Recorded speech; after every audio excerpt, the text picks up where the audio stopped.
Buenos días y bienvenidos a este vídeo en el que vamos a repasar los conceptos principales asociados al uso de Gretel y concretamente su aplicación a los temas 3, 4 y 5. Es decir, todo lo que hemos estudiado en teoría en estos tres temas vamos a ver cómo se aplica para el caso utilizando la herramienta Gretel.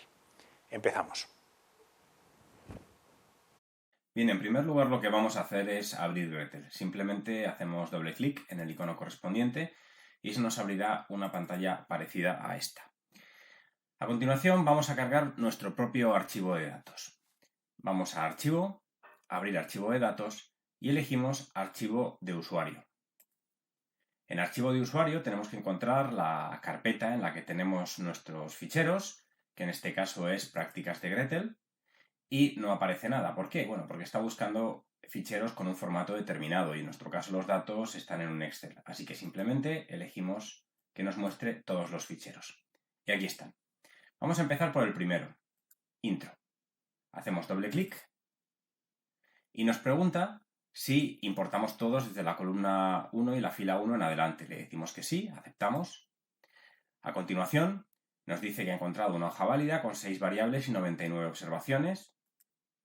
Y a continuación nos pregunta si debemos interpretar esto como datos de sección cruzada. Le vamos a decir que no, porque no son datos de panel. Bien, aquí tenemos nuestras variables, tenemos la nota de estadística, nota de selectividad, nota en la prueba de matemáticas que se hace en las pruebas de acceso de ICADE y horas de estudio. ¿Por qué tenemos estas variables? Porque el modelo en este caso que queremos desarrollar es un modelo que prediga la nota que va a sacar un estudiante en la asignatura de estadística en función de la nota que sacó en selectividad, en función de la nota que sacó en la prueba de acceso de matemáticas y en función de las horas de estudio que le ha dedicado a la asignatura. Vamos a empezar viendo cosas muy básicas de estadística descriptiva. Nos vamos a ir a ver, dentro de ver estadísticos principales, y vamos a elegir la variable para la que queremos calcular estos estadísticos principales. En este caso elegimos, por ejemplo, horas de estudio. Pinchamos encima, desplazamos a la derecha y le damos a aceptar. Y le decimos que nos muestre todos los estadísticos. Aquí serían los estadísticos más importantes, aquí serían todos los estadísticos. Le damos a aceptar y esto es lo que obtenemos. Veis que nos da la media, nos da la mediana, nos da el mínimo, nos da el máximo, la desviación típica, el coeficiente de variación, la asimetría, el coeficiente de asimetría. En este caso en concreto, fijaos que el coeficiente de asimetría es positivo. Esto significa que la media va a ser mayor que la mediana y va a ser mayor que la moda. También tenemos la kurtosis. En este caso, la kurtosis es positiva, es decir, estamos ante una distribución levemente leptocúrtica. Percentil del 5%, percentil del 95% y rango intercuartílico. En este caso, lo que estamos viendo es que en un rango de 9,2 horas, correspondiente al rango que existe entre el cuartil 1 y el cuartil 3, acumulamos aproximadamente el 50% de los datos y que ese rango intercuartílico es de 9,2. Y observaciones ausentes. ¿Esto qué significa? Significa que no hay ningún, en este caso es 0, significa que no nos falta ningún dato, que nuestros datos son completos, porque en ocasiones cuando importamos un Excel o importamos un conjunto de datos, hay alguna observación de la que falta información sobre alguna variable, es decir, la información de alguna variable está vacía. Este no es el caso, no tenemos valores ausentes. Bien, vamos a ver qué más gráficos podemos hacer. Vamos a ir de nuevo vamos a ir trabajando con horas de estudio y en este caso nos vamos a ir a ver gráficos y vamos a elegir el gráfico de caja. ¿Os acordáis que este era el boxplot? Y de nuevo vamos a elegir horas de estudio. Bueno, pues aquí tenemos nuestro boxplot. Como veis aquí estaría el mínimo, más o menos. Aquí estaría el primer cuartil. Aquí estaría el segundo cuartil, que es la mediana. Aquí estaría el tercer cuartil. Aquí estaría el máximo y vemos que nos aparecen dos outliers, dos atípicos, aquí y aquí. Cerramos y vamos a ver el scatterplot, el gráfico de dispersión. De nuevo ver gráficos y le vamos a decir gráfico XY scatter, este es el scatter plot, este es el diagrama de dispersión. Vamos a elegir como variable X, como variable del eje de las X, las horas de estudio. Perdón. Como variable del eje de las X, las horas de estudio. Y como variable Y, la nota en estadística. La marcamos, vamos aquí, y le damos a aceptar. Y aquí lo tenemos, la relación entre la nota de estadística y las horas de estudio. Y veis que existe una correlación muy alta, porque de hecho todas están agrupadas en torno a esta línea, que es la recta de regresión estimada que nos hace automáticamente Gretel. Otra cosa que podemos hacer es ver la matriz de correlación entre las distintas variables. Damos a ver, matriz de correlación, y en este caso vamos a elegir todas las variables. Vamos seleccionándolas una a una. Le damos a la flecha verde a la derecha para incluirlas aquí y a continuación le damos a aceptar. Y esto es lo que obtenemos. Las correlaciones, los coeficientes de correlación entre todas las variables. Por ejemplo, si nos centramos aquí, vemos lógicamente que la correlación entre la nota obtenida en estadística y la nota obtenida en estadística es 1, porque es la misma variable. La correlación entre la nota en estadística y la nota en selectividad es 0,2. Luego estamos hablando de una correlación positiva, pero débil. La correlación entre la nota de estadística y la nota en la prueba de ICADE de acceso en matemáticas es 0,067, con lo cual es una correlación positiva, pero muy débil.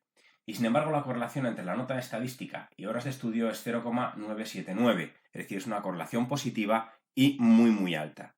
Una correlación muy fuerte. Bueno, pues después de haber visto estos gráficos elementales, vamos ya a ajustar nuestro modelo de regresión. Entonces, simplemente marcamos modelo, mínimos cuadrados ordinarios, le decimos que la variable dependiente es la nota que obtiene el alumno en estadística y las variables independientes son todas las demás, la nota de selectividad, la nota en la prueba de acceso de matemáticas y las horas de estudio. La constante, si os habéis dado cuenta, nos la ha incorporado Gretel de manera automática. La beta 1, la constante, automáticamente Gretel la incluye por defecto. Le damos a aceptar y obtenemos esto. Este es nuestro modelo de regresión. Fijaos cosas interesantes en este modelo. En primer lugar, tenemos un R cuadrado muy alto, de 0,978. Este recuadrado ya nos está poniendo sobre la pista de que el modelo parece que explica bastante bien la variabilidad observada en las IES. Bueno, estos son los distintos coeficientes. Este es el valor de beta 1, este es el valor de beta 2, el valor de beta 3 y el valor de beta 4. Estos son los estadísticos de contraste T, que es lo que nos permite calcular el valor P. El valor P es el p-valor y nos está diciendo, base el p-valor, podemos determinar si estos coeficientes son o no significativos. Por ejemplo, en el caso de la nota de selectividad, vemos que es un coeficiente significativo, porque el p-valor es 2,34 por 10 elevado a menos 7, e elevado a menos 7 significa 10 elevado a menos 7, por tanto es altamente significativo. De hecho, aparecen 3 asteriscos. Estos 3 asteriscos significa que es significativo al 1%. Si recordáis, hablábamos de 3 niveles de significación que íbamos a utilizar habitualmente en esta asignatura: 10%, 5%, 1%. Cuando el p-valor es inferior al 1%, aparecen 3 asteriscos. Cuando el p-valor es inferior al 5%, aparecen 2 asteriscos. Y cuando el p-valor es inferior al 10%, aparece un asterisco. Por tanto, este coeficiente es altamente significativo porque su p-valor es inferior a 0,01, al 1%. Lo mismo sucede con este y lo mismo sucede con este. Es decir, los 3 coeficientes son significativos. Vamos a ver qué sucede ahora si estimamos el mismo modelo, pero con menos variables. Vamos a calcular, igual que antes, el modelo con una variable dependiente, que es nota de estadística, pero le vamos a quitar, por ejemplo, una variable independiente. En este caso, la variable independiente, o le vamos a quitar 2 variables independientes, mejor dicho, la nota de selectividad y la nota de pruebas de acceso. Únicamente vamos a ligar la nota de estadística a las horas de estudio. Vamos a ver qué obtenemos. Este es nuestro nuevo modelo y vamos a compararlo con el que habíamos calculado antes, con 3 variables independientes. Como podéis ver, en este caso lo que sucede es que las horas de estudio siguen siendo altamente significativas, pero tiene un p-valor muy bajo, pero fijaos en el R cuadrado. En este caso, el R cuadrado es 0,959 mientras que en este caso es 0.978. Es decir, el modelo con 3 variables parece que tiene un R cuadrado más elevado. Esto es normal, porque en general en cualquier modelo, a medida que aumentamos el número de variables, el R cuadrado aumenta. ¿Qué significa esto? Significa que para comparar modelos, en vez del R cuadrado, debemos utilizar el R cuadrado corregido, que modifica ese R cuadrado penalizando la incorporación de nuevas variables. En este caso, el R cuadrado corregido en el modelo inicial era 0.978 y en el modelo con una única variable es 0.958. ¿Esto qué nos dice? Nos dice que, pese a todo, el modelo con 3 variables es mejor que el modelo con una única variable porque tiene un R cuadrado corregido mayor. Vamos a volver al modelo completo con las 3 variables que, como ya hemos dicho, es mejor modelo, tiene un R cuadrado corregido más alto, y lo que vamos a ver ahora es, vamos a ver si cumple las condiciones básicas que le exigíamos a este tipo de modelos. Y vamos a empezar por los residuos, por el hecho de que los residuos tengan media cero. Así que nos vamos a gráfico de residuos, y vamos a ver los residuos contra, por ejemplo, horas de estudio. Bueno, pues estos son nuestros residuos graficados contra horas de estudio. Y como vemos, aquí está la media cero. Como ya hablábamos cuando veíamos las hipótesis básicas del modelo, lo que queremos es que los residuos tengan un valor esperado de cero, una media de cero. Y eso es más o menos lo que sucede. Si os dais cuenta, más o menos la mitad de los residuos están por encima de cero y más o menos la mitad de los residuos están por debajo de cero. Así que sí parece que se cumple el hecho de que la media de los residuos es cero. Parece que se cumple esta condición. Además, tampoco parece que tengamos problemas de heterocedasticidad, porque la variabilidad de los residuos más o menos parece que es constante en todas las zonas. ¿Esto es así siempre? Pues no. Vamos a cargar otro archivo de datos y vamos a ver qué pinta tienen los residuos, cuando aparece un problema de heterocedasticidad. Vamos a archivo, abrir archivo de datos, archivo de usuario, y ahora vamos a elegir este archivo, heterocedasticidad.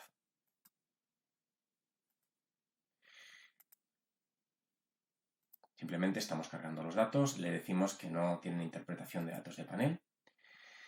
Y en este caso lo que tenemos son datos de los minutos que tarda un estudiante dedicado en llegar a la universidad y la distancia a la que vive. Vamos a ajustar un modelo, mínimos cuadrados ordinarios. La variable dependiente son los minutos que tarda en llegar a la universidad y la variable independiente es la distancia a la universidad. Ajustamos el modelo.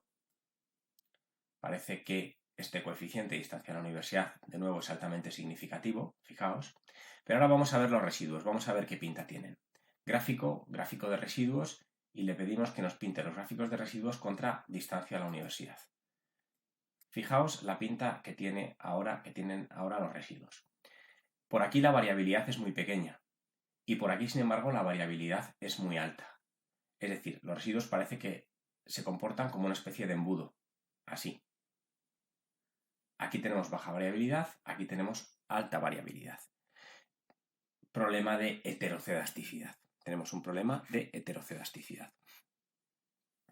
Bueno, vamos a seguir y ahora vamos a cargar el archivo distancias, el archivo de multicolinealidad perfecta. Vamos a abrir este archivo. Simplemente nos pregunta, nos avisa de que va a cerrar el archivo anterior, le decimos que sí. Cargamos los datos, como siempre, le decimos que no son datos de panel. En este caso tenemos la misma información, minutos que tarda un alumno dedicado en llegar a la universidad, tenemos la distancia a la que vive en kilómetros y la distancia a la que vive en metros. Bueno, vamos a ajustar un modelo a ver qué pasa. La variable dependiente son los minutos de la universidad, la variable independiente, 1, es la distancia en kilómetros y la 2, la distancia en metros. Aceptamos y fijaos lo que ha pasado. El propio Gretel nos avisa de que tenemos un problema de multicolinealidad perfecta, por tanto no puede estimar el modelo. ¿Y qué es lo que hace Gretel? Automáticamente elimina una de las dos variables. Concretamente nos ha eliminado distancia a la universidad en metros, porque distancia a la universidad en metros es igual a 1000 por la distancia en kilómetros. Multicolinealidad perfecta, no puede estimar el modelo, Gretel automáticamente nos elimina una variable para poder estimarlo.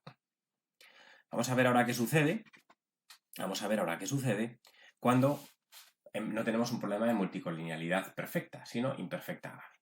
Vamos a abrir este otro archivo. multicolinealidad grave. Lo abrimos.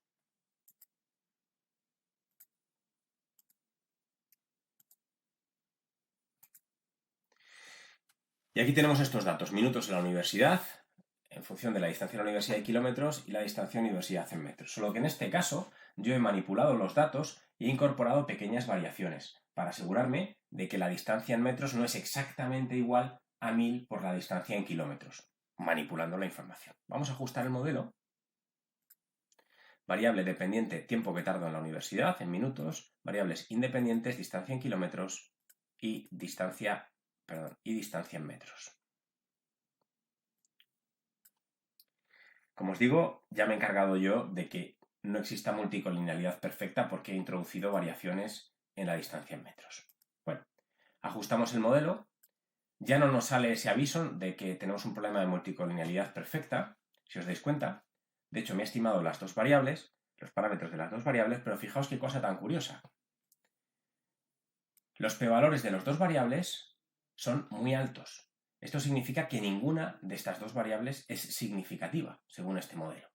Pero, sin embargo, el p-valor de f, que esto es una indicación de si el modelo en su conjunto es significativo o no, es muy, muy bajo. Es decir, el modelo es altamente significativo en su conjunto, pero, sin embargo, ninguna de las dos variables que hemos considerado es significativa. Cuando pasa esto, modelo altamente significativo porque tiene un p-valor muy bajo, y sin embargo, variables independientes no significativas porque tienen un p-valor muy alto, es un síntoma inequívoco de que probablemente tengamos multicolinealidad imperfecta grave. ¿Cómo vamos a verificarlo? Pues muy fácil, vamos a ver la matriz de correlaciones. Pues simplemente cogemos, nos vamos a ver matriz de correlación y elegimos las dos variables sobre las que tenemos sospechas. Distancia en kilómetros y distancia en metros. Le damos a aceptar y fijaos lo que nos sale. Nos sale que el coeficiente de correlación entre estas dos variables es 0.9999993.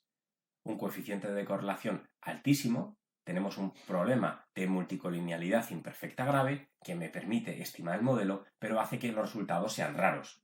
Modelo altamente significativo y, sin embargo, ninguna de las variables significativas. Bueno, vamos a cargar ahora otro archivo distinto. Este archivo es variables cuantitativas. Lo abrimos. Y lo que vamos a calcular aquí o lo que vamos a estimar aquí es un modelo en el que la variable dependiente es el salario que tiene un trabajador y las variables independientes son sus años de experiencia profesional, sus años de estudios superiores y los puntos de CI, de cociente intelectual, una medida de lo inteligente que es esa persona o no. Pues simplemente, modelo, mínimos cuadrados, la variable dependiente es el salario y las variables independientes son los años de experiencia profesional, los años de estudios superiores y los puntos de cociente intelectual. Aceptamos y aquí tenemos nuestro modelo. ¿Qué nos está diciendo esta estimación? Pues fijaos, los años de experiencia profesional son altamente significativos, tienen un p-valor muy bajo, 3 asteriscos. Los años de estudios superiores me sale altamente significativo, tienen también un p-valor muy bajo, con 3 asteriscos. Sin embargo, los puntos de cociente intelectual me sale como no significativo, su p-valor es 0.59. ¿Esto qué significa? Significa que no rechazaríamos la hipótesis nula. La hipótesis nula es que el coeficiente, el parámetro vale 0 y por tanto, como no podemos rechazarla, hemos de asumir que ese parámetro vale 0. Es un parámetro que no deberíamos incluir en el modelo porque no es significativo, no es relevante. ¿Qué hacemos entonces? Bueno, pues tenemos que estimar un nuevo modelo en el que sencillamente vamos a sacar esa variable no significativa. La quitamos y ahora estimamos el nuevo modelo únicamente con las dos variables que nos han aparecido como significativas antes, los años de experiencia profesional y los años de estudios superiores. Y ahora vamos a cargar otro archivo distinto, que es el archivo logaritmos, este de aquí. Lo abrimos, le decimos que sí, no son datos de panel, y lo que tenemos es información de este tipo. El gasto que una persona se gasta en regalos de Navidad, variable dependiente, en función de una variable independiente, que es cuál es el importe de su paga extra de diciembre medida en euros. Lo primero que vamos a hacer es ver qué pinta tienen los datos, de tal forma que vamos a ver un scatter plot, un diagrama de dispersión, vamos a ver gráficos. Como variable en el eje Y vamos a poner, variable en el eje X vamos a poner la paga extra de diciembre y variable en el eje Y el gasto en regalos. Y fijaos la pinta que tienen estos datos. Esto ya nos da una pista de que probablemente un ajuste directo de regresión lineal no nos va a dar buenos resultados, porque esto tiene pinta de que requiere una transformación de tipo logarítmico. Aún así, vamos a hacer la hipótesis de que, no nos damos cuenta de esto y ajustamos un modelo lineal sin hacer ninguna transformación. Ajustamos un modelo de mínimos cuadrados en el que la variable dependiente es el gasto en regalos y la variable independiente es la paga extra. Ajustamos el modelo y me sale esto que vemos aquí. El coeficiente asociado a la paga extra de diciembre es altamente significativo. Bueno, parece que es un modelo razonable. ¿Qué sucede? Que si ahora pintamos el gráfico de los residuos, vamos a graficarlo en función contra la paga extra de diciembre, fijaos la pinta que tienen los residuos. Claramente, estos residuos no son homocedásticos ni con mucho. Fijaos la pinta que tiene. Esto ya nos da una pista de que no se está cumpliendo ni la condición 2, lo de la media de los residuos, el valor esperado de los residuos es igual a 0, ni que exista homocedasticidad, la condición número 3. Estos residuos no tienen buena pinta. Esto significa que el modelo que hemos estimado no es válido. Con esto no podemos trabajar. Bueno, pues lo que vamos a hacer es una cosa muy sencilla, que es simplemente hacer una transformación. Vamos a hacer una transformación de la variable independiente tomando logaritmos. Entonces simplemente cogemos y en paga extra, que la tenemos marcada, lo que vamos a hacer es añadir logaritmos en las variables seleccionadas. Y aquí tenemos la nueva variable logaritmo de la paga extra de diciembre. Y ahora vamos a ajustar el nuevo modelo con esto.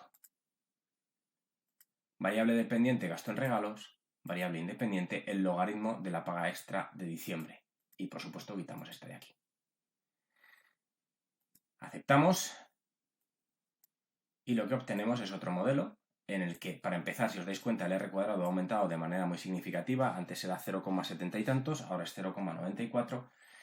La variable logaritmo de la paga extra de diciembre sigue siendo altamente significativa, con un p-valor muy bajo de 1,78 por 10 elevado a menos 67. Y además vamos a ver si hemos arreglado el problema que teníamos con los residuos. Vamos a graficarlos contra la paga extra de diciembre. Obtenemos esto. ¿Esto qué significa? Que del todo no se ha arreglado el problema. Porque fijaos que también tenemos un problema de heterocedasticidad. Daos cuenta que la variabilidad aquí, en esta zona, es mucho más alta que la variabilidad por aquí, en el resto de la zona. Es decir, no hemos solucionado el problema al 100%, pero sí por lo menos lo hemos mitigado bastante. Los residuos no tienen una buena pinta, pero por lo menos no tienen tan mala pinta como tenían en el primer modelo. Bien, espero que este vídeo os haya resultado interesante y sobre todo útil. Nos vemos en clase.